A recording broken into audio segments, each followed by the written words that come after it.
কারণ শুধু আমরাই ভালো বক্তব্য রাখি বিষয় তা না। বক্তব্য শুনলেন ভাইয়ের বক্তব্য, আর অনেক জায়গায় সঙ্গে আমরা এরকম ভাবেই টাইম রদবদল করে বক্তব্য রাখারাখি করেছি, সে তো পরিচিত আছে। এত বড় প্রোগ্রাম তো ইনডোর নয় ভাই, আউটডোর প্রোগ্রাম। এটা তো ইনডোর, ভেড়া আছে, ওপেন কাকুরিয়ার মাঠে। এত বড় প্রোগ্রাম তারা রাজ্য সরকার কি করে দিল? পরবর্তীকালে আমি জানলাম না নিষিদ্ধ নয়, এখন নিষিদ্ধ হয়েছে। টিভিতে আপনারা দেখেছেন আমাদের পশ্চিমবাংলার বিরোধী দলের নেতা শুভেন্দু অধিকারী আমার নাম ধরে ফারাক্কার বিধায়ক মনিরুল ইসলাম সন্ত্রাসবাদীকে আশ্রয় দিচ্ছে এবং সন্ত্রাসবাদী সংস্থাকে এগিয়ে নিয়ে যাওয়ার পরামর্শ দিচ্ছে। এটা কি ধরনের কথা? আমি জালসায় আসতে পাবো না, আমি কোনো মাদ্রাসায় যাব না, পার্টির নীতি আদর্শ আলাদা, কিন্তু আমি আগে একজন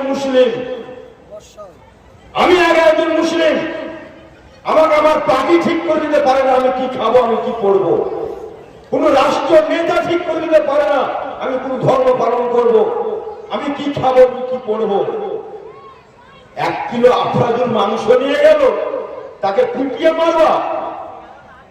আর তুমি আমেরিকা, ইংল্যান্ড, ফ্রান্স, জার্মান, জাপানে কসাইখানা করে হাজার হাজার লক্ষ লক্ষ গবাদি তুমি হত্যা করছো, সেটা তোমার পাপের কাজ নয়। আল আবিবা তার গুজরাট বাড়ি, গুজরাটের লোক, জৈন লোক, মানে মুসলিম নাম দিয়ে গো হত্যা করছে। আমি আপনি 1 কিলো মাংস যদি নিয়ে যাই অপরাধ গেল, গো মাতা।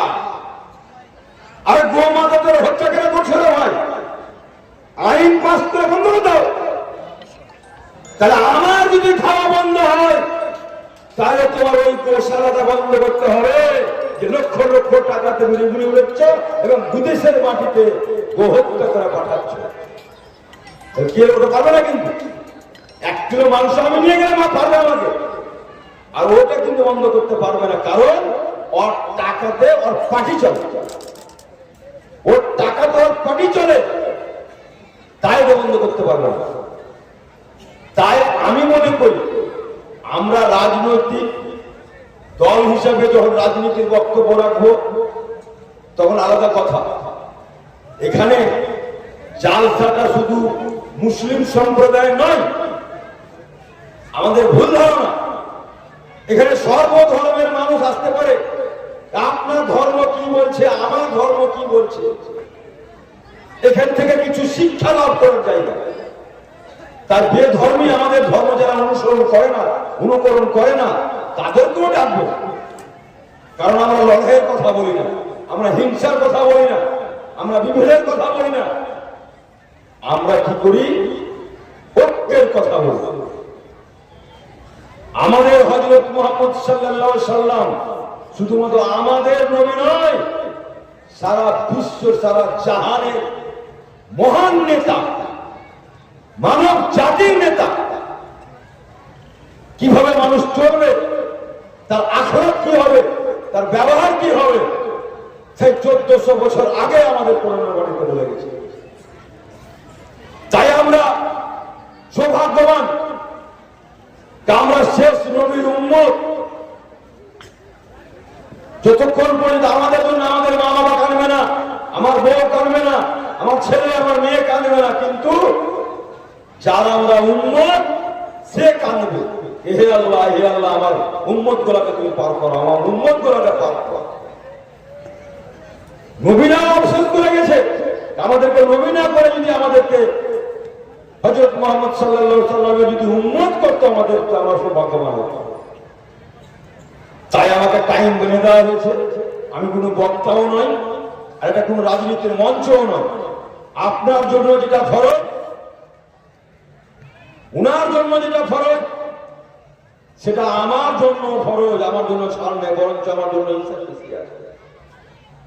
কারণ ভুল প্রতিশ্রুতি দিয়ে যদি আপনাকে বকলম আমি পিছিয়ে দিই, তাহলে কৈফিয়তটা কিন্তু আমাকেই লাগবে। শেষ নাতিজা একই রকম হবে। 3.5 হাতের ঘর, আমি তাজমহল করলাম না অট্টালিকা করলাম না কি করলাম? আর প্রত্যেকটা মানুষের জন্য 5টা জিনিস ফরজ: নামাজ, কালেমা, হজ, যাকাত। আপনি কি ভুলে গেলেন? রোজা। সামনে রোজা আসছে আর কি। 1 তারিখে আমাদের সম্ভবত তারাবি হবে, 2 তারিখে একটা রোজা হবে। তার ধন মাল থাকলে যাকাত বের করবে, ধন মাল থাকলে হজে যাবে। কিন্তু রোজা রাখার জন্য ধন মাল লাগে না, নামাজ পড়ার জন্য ধন মাল লাগে না, কালেমা পড়ার জন্য ধন মাল লাগে না।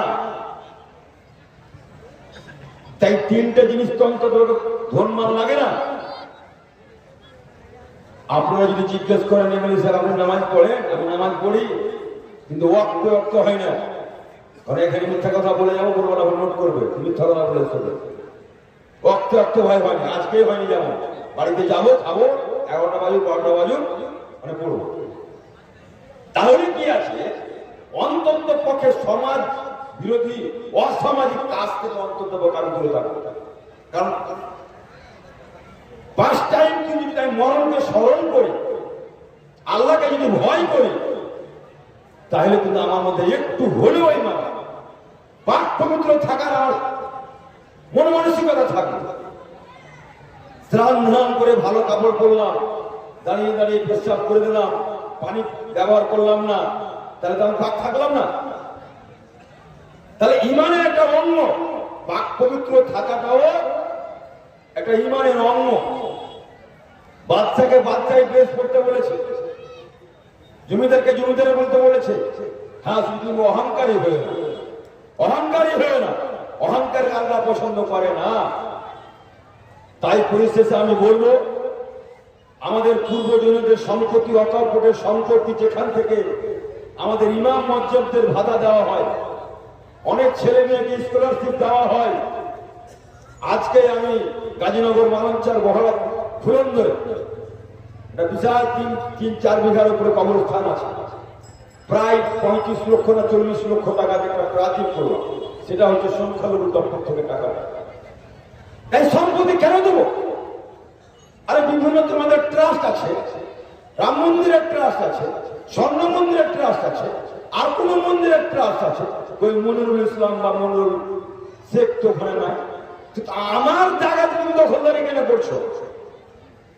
10 জনের মধ্যে 8 জন তোমার থাকবে, 2 জন আমার থাকবে, কিন্তু ভোটাভুটি তো আমি পারবো না। আজকে তুমি বসতে চাইলা, ইংরেজের মতন যেমন ইংরেজ স্টোরকে এখানে আমরা রাজ করতে আসিনি, আমরা ব্যবসা বাণিজ্য করতে এসেছি। কি হাল হলো? 200-250 বছর ধরে আমাদেরকে গোলাম বানিয়ে দিল, গোলাম বানিয়ে দিল। প্রথম আওয়াজ কিন্তু আমাদের মনে হয় আলেমদের কি ছিল? কোন সম্প্রদায়ের মানুষ হয়নি। আলেমগঞ্জ যতটা শহীদ হয়েছে দেশ স্বাধীন করার জন্য, কোন ধর্মের লোক হয়নি। তাই এই ভারতবর্ষ যতটা তোমার, ততটা আমার। আমাকে দেশভক্তির পরিচয় দিতে হবে না। যেদিন আমার সামনে অগ্নি পরীক্ষা আসবে, সেদিন আমাদের হাতে উঠিয়ে দেবে দেশকে কিভাবে রক্ষা করতে হবে। মুসলিম ঘরের মানুষ जान दे भी सकता है, जान ले भी सकता है আপনার কম কে লিয়ে। তো কথাটা হচ্ছে আমরা মরণকে ভয় করি না, অন্যের মতো ভয় করি না। কলকাতার কোন এক জায়গায় ইস্টাবলিশ লোক, প্রতিষ্ঠিত লোক, ডাক্তার, ইঞ্জিনিয়ার, প্রফেসর, পুলিশ, ব্যবসায়ী, বৃদ্ধাশ্রমে দেখছি উপর বাপ মা আছে। আমাদের এখানে মনে হয় রিক্সা চালকের মা বাপ বৃদ্ধাশ্রমে থাকে না। কেন? আমাদের একটা সমাজ ব্যবস্থা আছে। তোরা 5 ভাই, তোর মাটা বেঁচে আছে, তোকে 5 দিন খাওয়াতে হবে। আমরা ওটা ঠিক করে দিই, হয় না? না আছে না? নেই। বৃদ্ধাশ্রমে তো আমরা খুব কম পাঠাই। তা আমাদের অনুশাসন, আমাদের ইসলাম ধর্ম মানুষকে আগে ভালোবাসতে শিখিয়েছে, মানুষকে ভালোবাসতে শিখিয়েছে। তাই আসুন, আমাদের এই জালসা তখনই সফল হবে যতদূর পর্যন্ত আমার মাইকের আওয়াজ যাচ্ছে। কোন মানুষের জন্য যতই বড় ও রাস্তায় হোক না কেন, মন্ত্রী, শান্তি, রাষ্ট্রপতি, বিচারপতি, যাই হোক না কেন, আমার জন্য যা ফরজ, মুসলিম হিসেবে তোমার জন্য ফরজ। ছাড় কেউ নাই ভাই। যে জ্বর হোক না কেন, যার কিছু হোক না কেন, তাই আসুন সকলে মিলে সুন্দর সমাজ, সুন্দর পরিবেশ করার ক্ষেত্রে আমরা কিন্তু আজকে যুব সম্প্রদায়ের মানুষ, যুব সমাজটা ধ্বংসের পথে যাচ্ছে। কেন? নেশাগ্রস্ত হয়ে যাচ্ছে। অনেক ফোন আসে আমার কাছে, আমার ছেলেটাকে উঠিয়ে নিয়ে গেল পুলিশ, কি খবর? নেশা করে। আর নেশা তো নেশা, কে বলছে আঠার নেশা, কে বলছে পাতার নেশা, কে বলছে গাঁজার নেশা, কে বলছে আর কিসের নেশা, কত রকমের যে নেশা আছে। আল্লাহ কাউকে যদি একটা করে মেরে চলে যায় তার ভালো লাগে, আর যখন ওই শব্দটা বলে একজন মুসলিম হিসেবে আমার খারাপ লাগে। তাই আসুন আমরা আর যাই করি না কেন, দুনিয়া ছেড়ে আমাদেরকে যেতে হবে। 5 ওয়াক্ত সালাত আদায় করার জন্য আমাদের তৌফিক দান করে, এবং আমাদের কাছে ভুল ভ্রান্তি মানুষের হবে, আমরা ফেরেশতা নয়। আল্লাহর কাছে সেই ভুলগুলা ক্ষমা চাইতে হবে। এবং প্রত্যেকটা মানুষকে মানুষের জন্য আমি বলবো, আই আল্লাহ, আমাদের যতক্ষণ পর্যন্ত আমরা মুমিন করছি, আমরা মুমিন হতে পারছি, ততক্ষণ পর্যন্ত আমাদের হায়াতে বাঁচিয়ে যাচ্ছে। কারণ মুমিন হওয়ার পরে মরলে আমরা তবু আমরা ভালো জায়গাতে পাবো। তাই আমার বক্তব্য দীর্ঘায়িত করবো না। আমাদের সুবক্তা সাহেব আছেন, ভালো শোনাচ্ছেন। আমারও ইচ্ছা ছিল ওনাদের বক্তব্যগুলো শুনি, তাহলে নলেজ বাড়ে। বক্তব্য শুনে বই পড়ে নলেজ বাড়ে। আমি আসল কথা বলি আপনাদের, আমি যখন প্রথম এমএলএ টিকিটটা পেলাম, তারপরে কিন্তু মাইকটা ধরতে শিখেছি। 5 মিনিট হয়ে গেলে ভাই আমার বাপের নাম বলেই দেব, আর কি বলবো। এরপরে আল্লাহ দিয়েছে আপনাদের দু আশীর্বাদে এখন 1.5 ঘন্টা ফারাক্কা নয়। কলকাতাতে বললেও বড় বড় হেভি হেভি নেতা মন্ত্রী যেরকম থাকে, যদি তা আশা করি 10 মিনিট 15 মিনিট 20 মিনিট বক্তব্য চালিয়ে দিতে পারবো যে কোনো বিষয়ের উপর।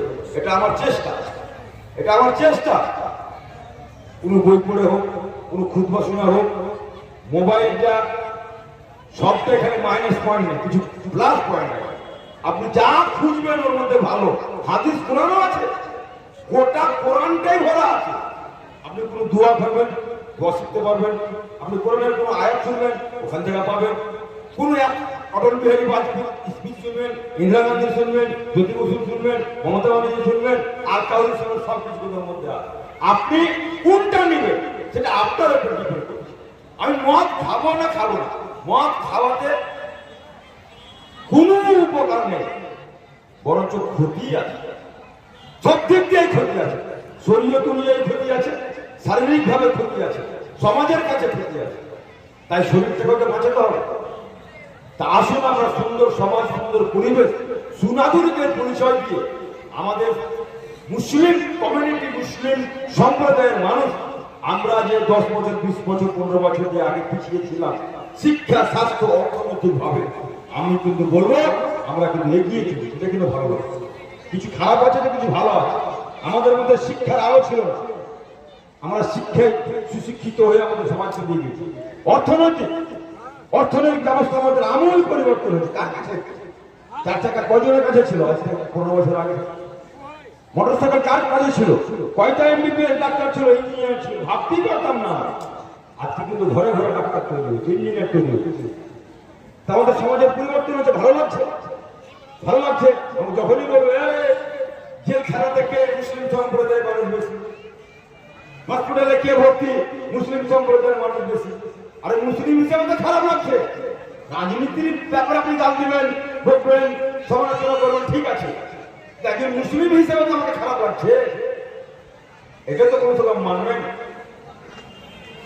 যাই হোক, উপরওয়ালা যেন আমাদের সকলকে 5 ওয়াক্ত নামাজ এবং সালাত আদায় করার তৌফিক দান করে, এবং আমাদের পাপগুলো যেন আল্লাহর কাছে ক্ষমা চেয়ে নিতে পারি। ভুল ভ্রান্তি হবে আমাদের, যদি ভুল করেন, আল্লাহ এটাও বলেছে সমুদ্রের ফেরা সামান্য যদি আপনার মানে ভুল হয় বা পাপ হয়, আল্লাহর কাছে আপনি ক্ষমা চাইবেন। আল্লাহ দয়াশীল, আল্লাহ ক্ষমাশীল, আল্লাহর বান্দা। যেমন আমাদের ছোট ছোট শিশুগুলো থাকে না, 2 বছর 4 বছর, কত আদর যত্ন করি। আমার কিমতি মোবাইলটা যদি ভেঙে দেয়, ওই 2 বছরের ছেলেকে আমি মারতে পারবো, বরং তোর মাকে বকে দেবো, কিন্তু ওকে করতে পারবো না। সেরকম আমরা আল্লাহর বান্দা, আল্লাহর কাছে ভুল স্বীকার করলে কিন্তু আমাদের মাফ করবে। কিন্তু আপনি ভুল করছেন, ফের করছেন, শুধরাতে হবে। তো আমি আমার বক্তব্য দীর্ঘায়িত করবো না। আমি এখান থেকে আপনাদের সকলের সুস্বাস্থ্য কামনা করছি। আমাদের বন্ধুত্বপূর্ণ আচরণ রেখে আমরা যেন চলাফেরা করতে পারি, সম্প্রীতি, ঐক্য, ভালোবাসা, সৌহার্দ্য রেখে আমাদের দেশ যেন সংবিধান অনুযায়ী চলে, কোন গ্রন্থ অনুযায়ী না চলে। কে বলছে হিন্দুস্তান করে দেবো, কে বলছে কি করে দেবো। আমরা চাই আমাদের দেশ স্বাধীন করার ক্ষেত্রে যতটা তোমাদের অন্য ধর্মের মানুষের অবদান আছে তার চাইতে বেশি আমাদের অবদান আছে। তাই আমরা আমাদের গণতন্ত্রকে রক্ষা করতে হবে, আমাদের দেশ সংবিধান অনুযায়ী চলবে এবং আমাদের অকল্পটি সম্পত্তিকে আমাদের যৌথ শক্তিকে লড়াই করে আমাদেরকে বাঁচাতে হবে। তাই আমাদের যুগ যুগ ধরে যে সম্পত্তি চলে আসছে সেটাকে আমরা অকলমে অগণতান্ত্রিক ভাবে যেভাবে হরপ করে নেওয়ার চেষ্টা করছে সেটা আমরা রোধ করবো ইনশাআল্লাহ। আমাদের যদি নিয়ত এবং লড়াকু মনোভাব থাকে তাহলে আমাদের অকল্পটি সম্পত্তি রক্ষা করবো। এই কটি কথা বলে সকলের সুস্বাস্থ্য কামনা করে এখানে আমার বক্তব্য শেষ করছি। আমার কথা যদি কেউ দুঃখ করে থাকেন, কথার মাধ্যমে বলার মাধ্যমে যদি আমার ভুল ত্রুটি হয়তো আমাকে ক্ষমা করবেন, ছোট ভাই হিসাবে, ছেলে হিসাবে, এবং সকলের সঙ্গে আমি মিলেমিশে চলার চেষ্টা করব এবং আপনাদের জন্য আমি দোয়া করব। আমি লক্ষ্য উদ্দেশ্য নিয়ে যে আপনারা আমাকে বিধানসভায় পাঠিয়েছেন, আমি যেন আপনাদের হয়ে কাজ করতে পারি, সেই দোয়া থেকে আমাকে বঞ্চিত করবেন না। এই কটি কথা বলে এখানে আমার বক্তব্য শেষ করছি। আসসালামু আলাইকুম ওয়া রাহমাতুল্লাহি ওয়া বারাকাতুহু।